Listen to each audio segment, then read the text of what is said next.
Je peux pas aller chez le Boumara parce que j'ai peur du ciel. Je peux pas aller chez le psy parce que je suis un mec de test. J'ai plein de principes stupides que je dois respecter. Quand on me demande pourquoi, je réponds parce que c'est comme ça au quartier. Est-ce que vous aussi, vous aimez l'odeur des bougies ? T'enregistres là ? Une interlude, c'est une pause. Ça m'évoque un moment de repos. Ça m'évoque le laisser aller. Et un bon moment. Donc, interludons-nous. Bonjour et bienvenue à tous et à toutes pour ce 5e épisode d'Interludons-nous. Merci beaucoup d'être encore là, vous êtes de plus en plus nombreux. Je vois ça sur les réseaux sociaux, ça me touche énormément. D'ailleurs, pour ceux qui me suivent, je me concentre un peu plus sur Instagram que Facebook, vous l'avez remarqué. Mais bon, en toute franchise, je pense que Facebook, il n'y a pas grand monde qui est encore dessus, enfin du moins activement, on utilise beaucoup plus Messenger. Donc je vais faire peut-être un choix dans le futur à rester que sur Instagram et un peu délaisser Facebook, à moins que vous ayez découvert le podcast avec Facebook, et là vous êtes en train de me dire non, faut continuer tout ça sur Facebook. Donc à voir, dites-moi sur quelle plateforme vous m'avez découvert et vous me suivez. Et j'en profite aussi pour avoir votre attention, pour vous dire que ce podcast est maintenant disponible sur Apple Podcast, donc iTunes, tout ça, Spotify, Deezer, Google Podcast, et voilà, c'est déjà beaucoup. Donc allez l'écouter sur toutes les plateformes. On peut commencer maintenant le 5e épisode. Aujourd'hui, on va parler d'un album qui est pour moi sublime. Sorti en 2020 par Jules Jambi, aka Dinos, Stamina est un projet qui s'écoute en entier. Tous les projets s'écoutent en entier, forcément. Mais celui-là encore plus, et notamment dans l'ordre, parce que la construction de l'album, et on va le voir dans cet épisode, est très important. Avant de commencer, que veut dire Stamina, tout simplement ? On se demande ce que ça veut dire. Moi, le premier, je ne savais pas. C'est en ouvrant la pochette qu'on peut y lire la définition en anglais. Je vous la traduis pour vous, comme ça, tac, ça va plus vite. La force mentale et physique de faire quelque chose de difficile et qui pourrait prendre du temps à faire. Essayez de vous incorporer ça, de vous inculquer, je ne sais pas quel est le terme exact, mais voilà, de vous mettre ça en tête, du moins, pour le reste de l'épisode. Au sommaire de cette édition, c'est pas du tout une émission, mais voilà, j'aime bien dire ça, on va parler de mon premier souvenir lié à cet album, comme à notre habitude. Ensuite, on va découler tout doucement toute la tracklist de Dinos, en passant par les featuring, on va parler de Daisy, on va parler de Nekfeu, on va parler de qui d'autre, de beaucoup de choses, on va parler des bougies aussi, vous allez comprendre pourquoi. Et enfin, on finira par le morceau que je vous conseille, comme à chaque fois. Donc restez jusqu'au bout. On commence donc sans plus tarder avec le premier souvenir lié à cet album. Je me souviens que c'était un ami de longue date qui avait apprécié l'album précédent de Dinos, donc Taciturne, où il y avait quelques sons que j'avais écoutés, notamment Arrobase, Quand les Kaira est pris, il y avait quoi d'autre, Les garçons ne pleurent pas, et j'avais écouté, mais voilà, pas le projet entier. J'avais un ami du coup qui avait écouté le projet entier et qui m'avait dit tiens, il sort un album, tu devrais écouter. Donc ce que je fais, c'est que je vais sur Spotify. Je suis pas du tout sponsorisé, j'aimerais bien, voilà, Spotify, si vous m'écoutez, allez-y, n'hésitez pas. Mais bref, je vais écouter l'album sur Spotify. Première écoute, je me dis bon, d'accord. Je me réécoute ça une deuxième fois, en écoutant un peu plus les feats. Je skip un peu les autres musiques. Et là, je commence à comprendre un peu, à apprécier le mood et tout de l'album. Et là, je me fais une troisième écoute. Là, j'écoute pas les feats. Vraiment, c'est que Dinos face à lui-même. Et là, je me suis dit, ok, il y a quelque chose à gratter. Enfin, pas à gratter, mais à comprendre tout simplement. Donc, vous connaissez mon habitude. Je vais à la Fnac. En vrai, non, je vais pas tout le temps à la Fnac. Des fois, je vais aider des mecs un peu dans les anciens disquaires. Il y en a quelques-uns à Rennes. Si vous avez des nouvelles adresses ou des bonnes adresses, je suis preneur parce que je suis friand de passer des après-midi à regarder sans acheter. Parce que malheureusement, ça coûte cher. C'est pour ça qu'on stream beaucoup. Ça peut se comprendre du coup, mais ce serait très très intéressant, je trouve, de faire un débat entre version digitale et version physique. Donc comme je vous l'ai dit, je vais acheter le CD tout simplement. Et là du coup j'ouvre la pochette et je vois la définition de Stamina. Et j'aimerais bien revenir sur ce terme une dernière fois, parce que la définition évoquée en préambule est un peu le miroir de la lignée artistique de la pochette. La pochette, je l'ai à côté de moi, il y a plusieurs photos. Il y a plusieurs photos qui composent cette pochette. Donc on y voit Dinos parler à un enfant, encore une fois. Une deuxième fois, on voit des coupes, des médailles. On a l'impression d'être dans une salle de boxe, vu qu'on voit des punching balls. On voit un ring aussi. On revoit l'enfant et Dinos. Enfin bref. Sur la première photo, on y voit Dinos donner des conseils à un petit. Et il pointe du doigt son cerveau. Pour lui montrer un peu que... Mec, bon, il est petit, tu vois. Genre, je pense pas qu'il a l'âge de boxer ni de comprendre ce qu'on lui dit. C'est plus pour le style artistique. Mais bref, il lui pointe du doigt son cerveau pour lui montrer que le principal combat au final, c'est pas contre l'adversaire, mais contre soi-même. D'où le titre du premier son de l'album, Diptyque. Et je vais vous donner encore une autre définition, désolé, voilà, aujourd'hui c'est journée définition. Diptyque, en général, une peinture est appelée diptyque quand elle est composée en 2 panneaux, donc en 2 parties. Ça peut être une sculpture également, et dont les sujets se regardent et se complètent l'un l'autre. Donc en référence à la ligne artistique de la pochette. Et petite anecdote du coup par rapport à la marque de bougies Diptyque. En fait je me suis posé la question. Déjà Dinos aime beaucoup les bougies. Il en parle pas mal dans certaines de ses interviews. Et je trouve ça drôle que voilà un artiste, surtout un rappeur en mode... tout ça, faut un peu avoir une street cred. Enfin il est pas trop là-dedans Dinos. Mais je trouve ça drôle, le mec il dit ouvertement, moi j'aime bien les bougies quoi. Quand ça crame, tout ça, je trouve ça fou. Il a plein de bougies le mec chez lui. Enfin bref, et je me suis posé la question, aujourd'hui, il y a un marché de bougies qui est énorme. Genre, dans toutes les petites boutiques de décoration, tu vas avoir des bougies. Alors qu'en soi, on n'en a plus besoin. Enfin, je veux dire, avant, c'était pour éclairer. Et là, du coup, je me suis demandé, j'ai fait mes petites recherches quant à l'origine des bougies. Je vous donne ça, c'est gratuit, c'est parti.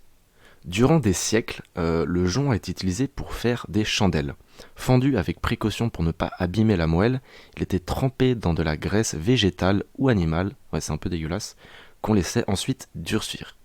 On le faisait brûler dans les brûle-joncs, donc, et en Occident, à partir du Moyen-Âge, la chandelle rivalise avec la lampe à huile. Ouais, tu vois, il commence à y avoir un petit combat. On se demande lequel est le mieux. Et cette dernière a l'inconvénient de réclamer une attention constante. Il faut la remplir régulièrement, couper et remonter la mèche qui charbonne, nettoyer l'huile qui coule, etc. C'est un peu galère. Quand la chandelle, quant à elle, seulement constituée d'une mèche entourée de suif de bœuf ou de mouton, toujours dégueulasse, est plus pratique sans être excessivement cher. Moins de liquide qui se renverse, mais il y a un petit réservoir quand même à remplir. Le suif qui coule et blesse les doigts, la flamme demeure jaune et fumeuse, il faut toujours entretenir la mèche qui finit par charbonner. Charbonner comme Dinos pour cet album. Est-ce que c'est tiré par les cheveux ? Je ne trouve pas. On arrive donc sans plus tarder aux promotions de l'album, Diptyque. C'est un son kické, d'entrée de jeu, qui pose pas mal de questions. Je vous mets un passage maintenant.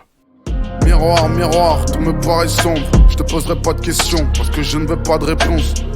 Miroir, miroir, tout me paraît sombre. Je te poserai pas de questions parce que j'ai peur de réponses. Vous l'auriez compris mieux que moi, le miroir c'est une allusion au titre du morceau et à Blanche-Neige aussi par la même occasion. Mais on voit là un peu un refus de la part de l'artiste de connaître la vérité qui l'entoure.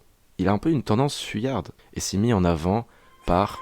Fumer et baise m'empêche de voir. Je ne fais que mentir et décevoir. On voit bien que d'entrée de jeu, Dinos il est pas au top de sa forme. Il est pas à fond quoi. Je sais pas, il a l'air un peu perdu. Il semble de temps en temps dans ses paroles retrouver un certain réconfort avec l'argent. Et tiraillé par l'argent, qui le prouve avec sa dernière phrase. C'est pas l'argent qui fait l'homme, c'est le respect. Mais si on respecte que les gens riches, alors vide la caisse.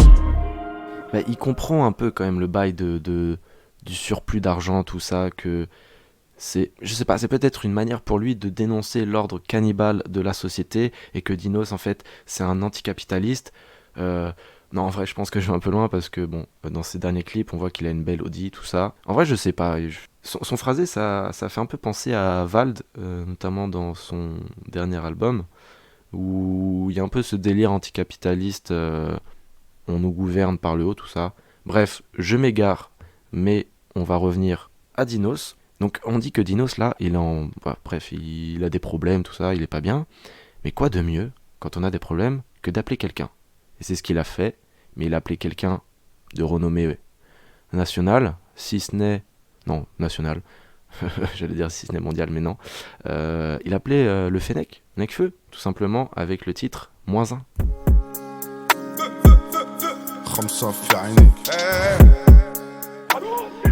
Passe-passe très agréable à écouter. Ça fait penser à une discussion entre deux mecs qui se donnent et redonnent un feu pour allumer la seule chandelle de la pièce.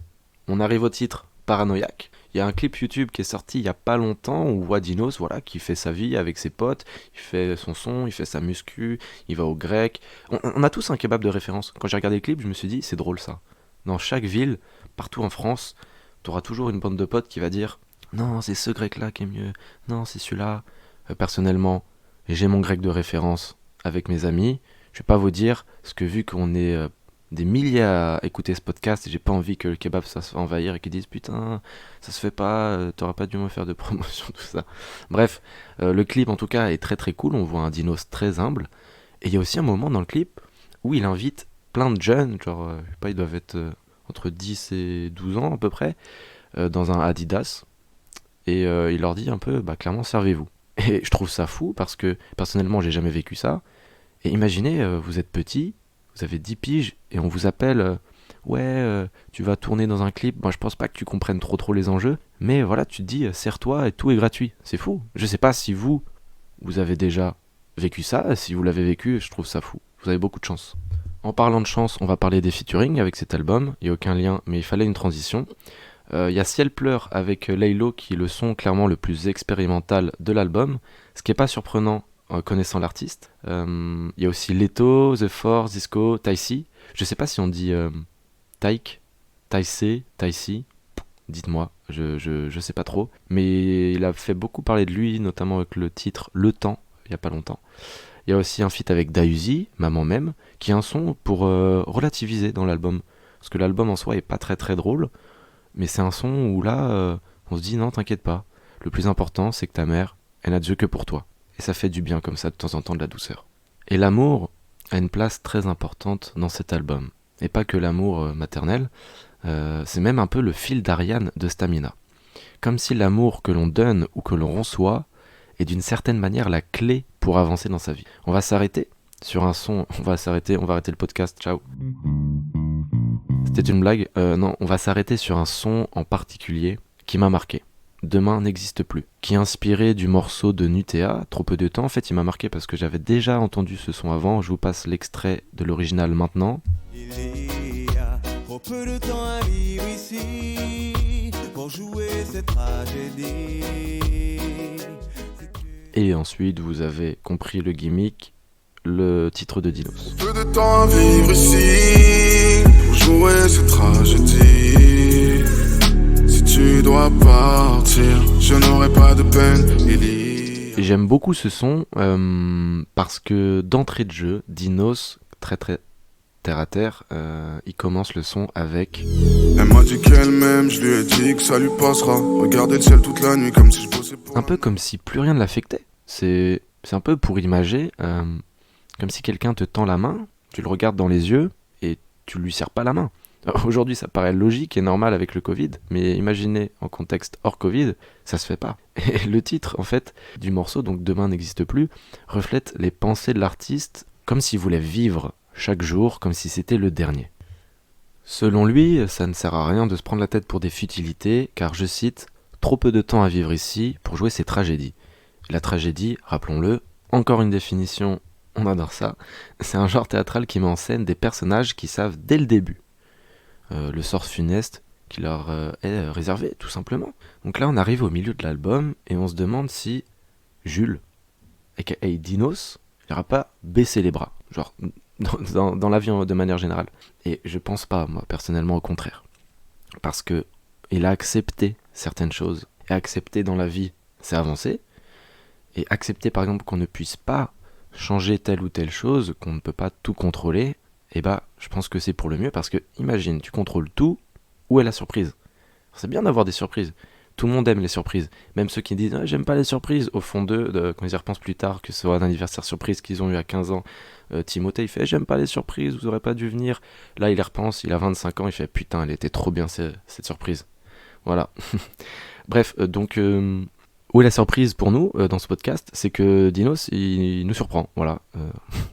Notre plus grande surprise, car il arrive avec 2 sons de drill où il va kicker avec Leto dans Le Nord se souvient et tout seul dans Corbillard. C'est un style qui donne un peu envie de tout casser, clairement.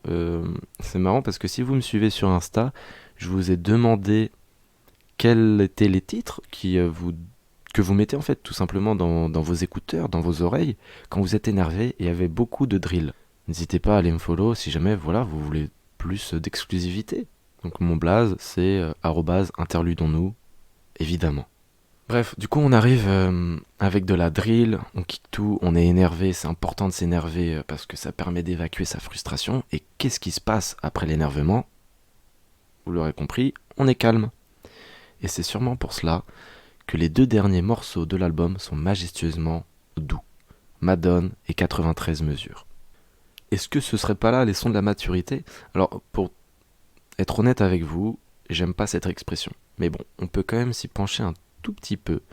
Parce que quand il dit Yeah, j'approche de la gamberge, quand j'approche de la trentaine, faudrait que je change, maman veut être grand-mère. voilà, il y a un petit step-up, on est d'accord.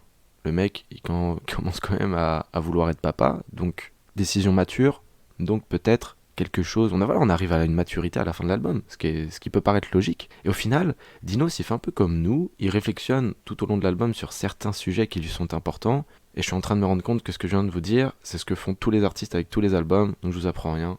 Vous pouvez partir. Non, en vrai, ne partez pas, parce que j'ai remarqué un truc très intéressant, et il faut que vous restiez jusqu'à la fin. Vraiment. Sinon, vous allez mal dormir ce soir, vous allez voir. Ce qui est intéressant dans l'album, c'est que plus on avance, moins il parle d'argent. Et plus il parle d'amour. Faut le rappeler, dans le premier son, dans Diptyque, donc, il disait « L'argent, c'est le meilleur des pouvoirs, demande à Bruce Wayne ». Titre F à Batman, on aime bien ça. Et il regrette plus tard cette importance qui lui a été dédiée dans son dernier morceau, 93 mesures. Je pense à toutes ses fautes, tout cet argent mal dépensé. Est-ce que Dinos aura des regrets, contrairement à Edith Piaf? Peut-être. Peut-être. Bref, on va revenir du coup au son Madone. Et quand il parle de sa mère qui voudrait qu'elle soit grand-mère, du coup, il commence à se poser des questions sur la personne qui portera ses enfants.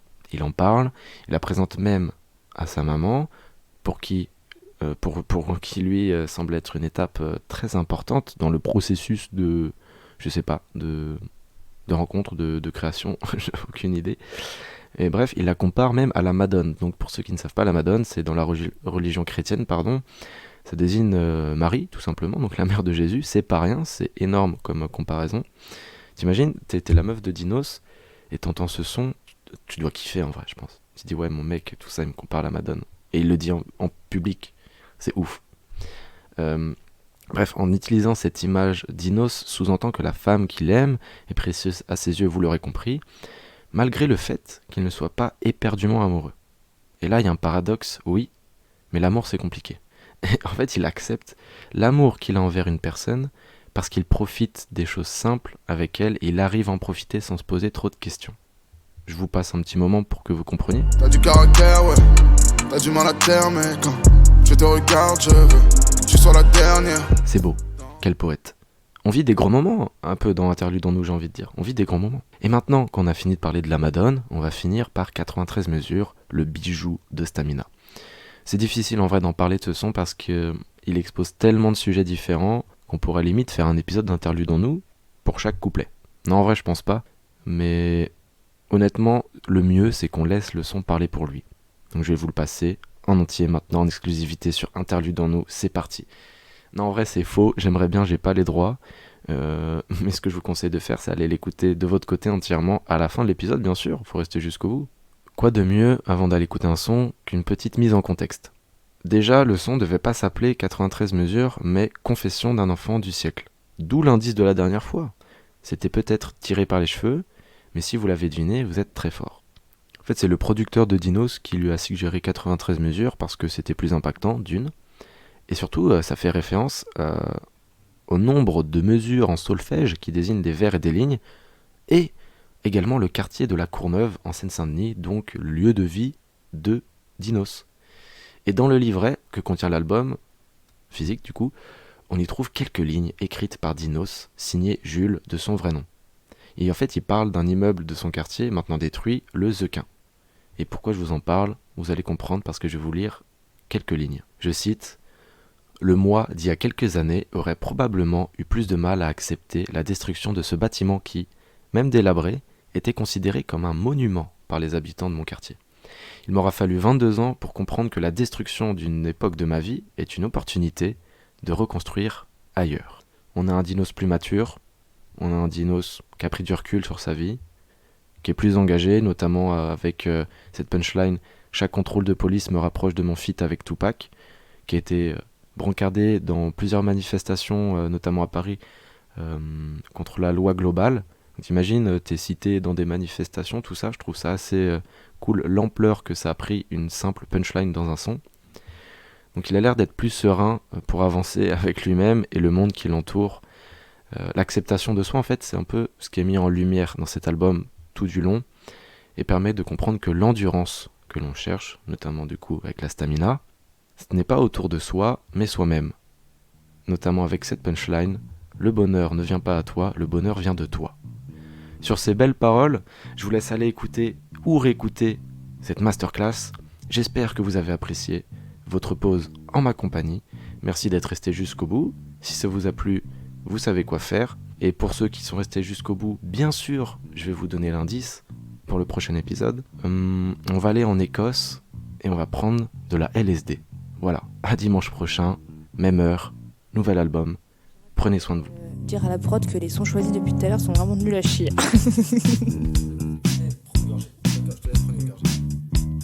La technicienne boit de l'alcool.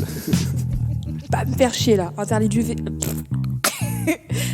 Oh, j'adore ce son. Je crois que là... Je parle encore là ? Ah oui. Merde. Elle est pas bien ma voix ?